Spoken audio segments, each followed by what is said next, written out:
Greetings, everyone, and welcome to another episode of Stuntin'. I am Diana, Fimi Communications Manager, and it is my pleasure to be chatting today with Kwame, who's one of our Genesis artists, one of our newest Genesis artists on the platform. So welcome to Stuntin', Kwame. Oh, thank you. Thank you. I'm happy to be here. Thank you for the invite. Oh my God, give thanks. All right, so let's jump in. So tell us about your art. You know, we in the conversation leading up to this, you are a wandering soul, so I'm sure that plays into the art that you make. So for those of us who are not familiar with Kwame's work, can you tell us about yourself? Yeah, so Jamaican born, but I immigrated to the US, New Jersey, when I was about 7 years old. And it's funny, like I was just telling someone the story the other day. I actually moved to the US the same night that Mike Tyson bit Holyfield's ear. So it's like one of those, I always remember that day. Like I always remember that day so vividly. Like just my mother took me to my uncle's house and everyone was watching a fight. And I walked in at the exact moment that he bit his ear. But just growing up in terms of like my artistry and everything, it was something that it just kind of happened randomly in terms of how I started drawing. But as I kind of went through life and just saw that I just had this, it was just something that I can always sit and do for hours. I actually first started drawing right before I left Jamaica. I saw my uncle drawing a car one day, like really detailed car, and it's like something just kind of like a light bulb just went off in my head, and I just picked up a pencil and the paper, but I started immediately just drawing faces. It's like my spirit just gravitated towards portraits mainly. And so on and off, I would draw, like, you know, growing up, going middle school, high school and everything. And it wasn't until I studied studio art at a university here in New Jersey that I really kind of developed my skills further. I had some really good mentors who kind of, you know, helped me out a lot and just made me kind of take it more seriously. And around the time I was graduating, like 2015, I would say, I started to become more interested in my roots. Like, you know, my mother's side, I'm maroon, a compound from a compound village in St. Elizabeth. Yeah, Wow. my great grandmother Nana came from that village. So I actually was there when I was just in Jamaica the last time, and I have family there still as well. But it was just, you know, just kind of reconnecting with that. Like a lot of that stuff plays a big role in my art. A lot of my art, it incorporates usually like sometimes self-portraits, just different African tribes, like some of the tribes of the Omo Valley in Ethiopia. In the past year, I've been really kind of fascinated with African masks, like the wooden types of carvings they do. So I always, like, a lot of times I create portraits where that's the face. Like you see like a human body and then the face is just like this African mask, whether it's from Benin, you know, Ghana, Ivory Coast, wherever, and just kind of create different dialogues or connections between even sometimes the modern world, like just fashion and certain things with that artwork. Cool. So let's back up a bit. For those Yeah. viewers who don't know who the Maroons are, would you care to explain that? Oh yeah. So from my introduction to it, from what I know, the Maroons, you know, they were a collective of different groups of people that were in Jamaica already, like the Tainos and stuff, from when the Spanish was there, and then when the British came and brought some people from Africa, from like Ghana and places like that, and a lot of them escaped from the villages, went up into the mountains, like the Blue Mountain areas and Trelawney, other parts of Jamaica, and created their villages. And they that was like they had a different tribes. I know about like what was it, you correct me if I'm wrong, was it the Leeward Maroons, or am I saying Yeah, this right? there's the Windward Maroons, the Leeward Maroons. Windward Maroons. Yeah, so yeah, Yeah. you're quite right. It's actually it's great to see that you're coming Yeah, so like to learn your like there's a lot roots. of it like I'm still picking up on and catching up, because Yeah, these aren't things that I was taught growing up. Like my family didn't tell me a lot of stuff. Like even me none of us finding out, was. yeah, even me finding out that I was maroon, like I found that out in 2017 when I was in Ethiopia. My uncle just randomly told me that in conversation. I love it. Yeah, just like kind of getting some of those tidbits of like my lineage over the years were just allowing Yeah, me to play such a the big part into my artwork. the Maroons actually fought off the British for Hmm. the close to 80 years Yeah, successfully. So, it's a strong heritage that runs through and through. In Jamaica, they're known as like a sovereign state. So they're a state within Jamaica. So Jamaican laws don't apply to them. yeah, Their own, they have their own ways of dealing with maroon issues. yes. The cockpit country. Yeah, the way it should be. I It's theirs, I know yeah. I was seeing some stuff about like the government there, and and part of it for me is just kind of I want to be able to share the types of stories through my art that aren't being told. A lot of times you go to museums or things like you know what you see at the museums most of the time. So um that's just how I look at it, where it's like, and I do all types of art, but it's just I feel like I have a responsibility in that sense to still uphold some of those and share about some of these groups that are alive and that are that are important to the planet that people just don't want to talk about. Tell the stories that people don't really want to talk about and share the cultures that are very important. So what does that look like for you as an artist in terms of research and then finally Oh, something on canvas or yeah. what does that tell us about that journey? What does that look like for you? So it wow, it goes many ways, right? So photographic references definitely play a big part of my work. Life references as well, nature. So it's typically like a blend. If I'm creating like a piece of art around a group that I haven't met, but I'm just interested in their story, whether I stumble onto their story through an article or something like like for example, like some of the indigenous people in like Papua New Guinea, then a lot of that artwork that I'll create based on them is, from photographs. If I'm in that area, then I try to get as much actual in-person content, whether I go and take photographs with them and then create from that, or whether I actually sit down with them and do like actual life drawings and paintings from them, because I love to do that as well. Some like I don't do it all the time, but every time I have that experience where I have a sitter in front of me and I'm drawing or painting their image live, it's a whole different energy, and it's like just a whole other type of intimacy. So it's typically like a blend of my work is typically like a blend of photographic references,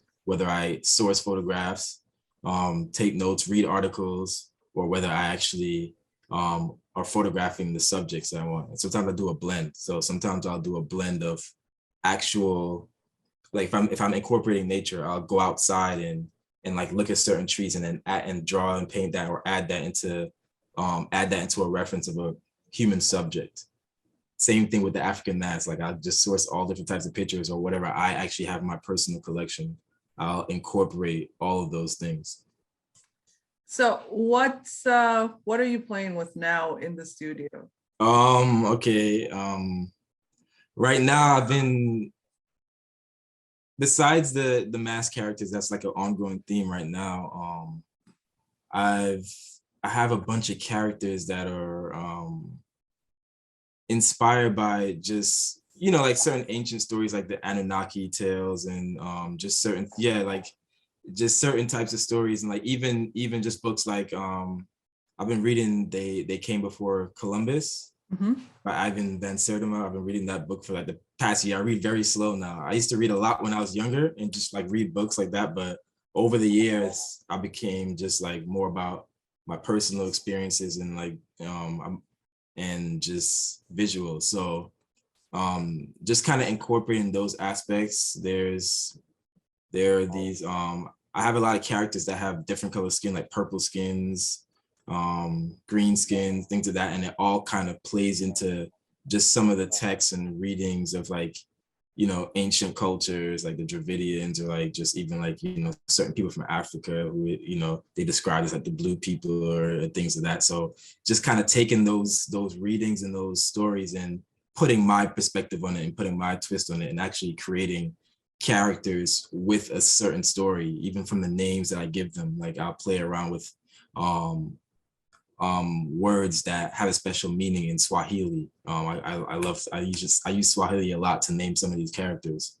and so just like really tapping into that imagination and just creating a world. That's like a big focus of mine right now. Just creating this world that's inspired and it pulls from everything in my life experience, from the things that I'm reading to the people I'm around to the places I travel to, all of it. Oh, Kwame, I'm having so much fun talking to you right now, because once you said Anunnaki, I was like, yeah, this is awesome. This is awesome. Yeah. So Kwame, what has been your experience with the Fimi NFT Marketplace so far? Oh, so far I've been having fun.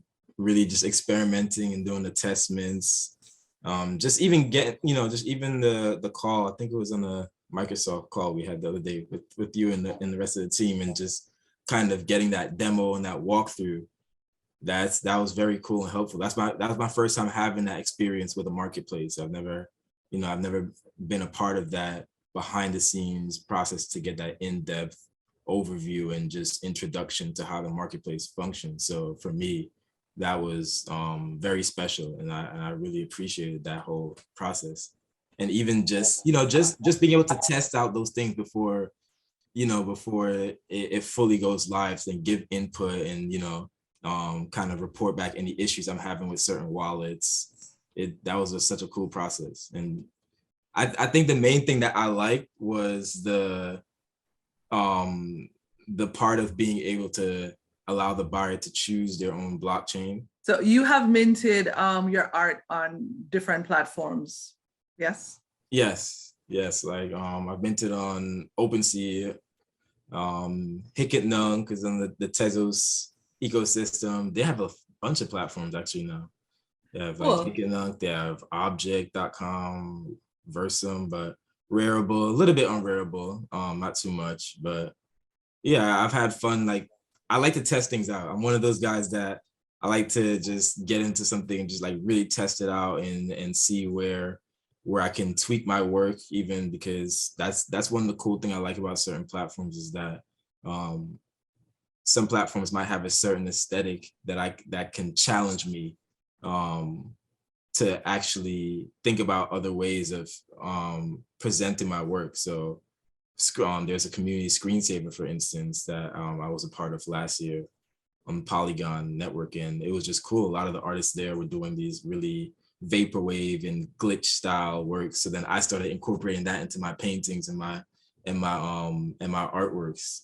Okay. So what has been like, how would Fimi compare to those other networks in your opinion? I think the main thing that I would say that I think separates them is just the multiple blockchains that you're able to mint on. Like from Stellar, I've never seen an NFT platform on Stellar, so that alone I'm very interested, because I've actually been holding. Stellar was one of the first currencies that I started investing in when I got into cryptocurrency back in like 2017, 2018. And so just to kind of see it come full circle and actually see it being used in this way now, I'm pretty happy about that. And you know, obviously like Polygon and Ethereum, and then just the option of allowing the buyer to choose, like those are all cool components that I think it really gives the creator some cool ways to play and navigate with and really like curate their art in a different way. Yeah, I mean, Fimi heart Stellar. I mean, yeah, all the other guys too, but like Stellar has a special place in our hearts just for the, you know, the benefits, especially price wise for artists, Yeah. you know, as well as the sustainability aspect as well. What I would say, what's your favorite part about the marketplace? You know, my favorite part about a marketplace is seeing artists like yourself, like having a voice. Yeah. Oh, because our stories need to be told. Yeah. If I've gleaned anything from, you know, this chat with you today on Stunting, it's that our voices are necessary, because you don't see too much of us in this space. And you know, it is what it is. It's because of the space. It's homogeneous. But I like that when Fimi rolls up, like we roll in heavy. Yeah. With the multi-diversity. Yes. From women, with the stories from Africa, from the Caribbean, from yes. Yeah, it's very not important. just because, oh, we're celebrating Black History Month or Juneteenth is coming or it's Asia Pacific Month. It's all day, every day multi-diversity for me. So that's my favorite part. Yeah. No, it's very important. It's very important to that's reflected, because you see, like, you see how that isn't really embraced in the majority of the space. Yeah. So it's very important to actually have a platform that actually really embraces that, and not just because, you know, you have some entities that may try to use that language, but then it's not really reflected in their actions. And so no, it's not. And it's like, you know, as we say in Jamaica, we have backative. Yeah. like we will back it up. It's not just about the talk. We walk the walk. Yeah. So it makes me really proud to be part of the, as we say, the familia. The familia. Oh, I like that. I know they're gonna get at me for saying that. I like that. The familia. Oh yeah. The familia. They don't like what he said. They think it's corny. They didn't think it's corny or something. Yes. I think it sounds cool. I think it's corny. I think it's fine. I'm gonna make it a thing. Yeah. I'm gonna make it a thing. Make some t-shirts or some stickers with my familia. My familia. Oh my goodness, Kwame, thank you so much for joining us on this episode of Stunting. I've really enjoyed talking to you. You know, you getting back to your roots and digging up some really cool historical things that you have brought to life as an artist. So yes, thank you for having me. I'm excited to share the artwork with everyone. And we're excited. So much fun. We're excited to have you call Fimi NFT Marketplace your home. Yes, happy to be here. Thank you. All right, give thanks, Kwame. Peace. Join us next time on the next episode of Stunting. I am Diana, and we'll see you next time.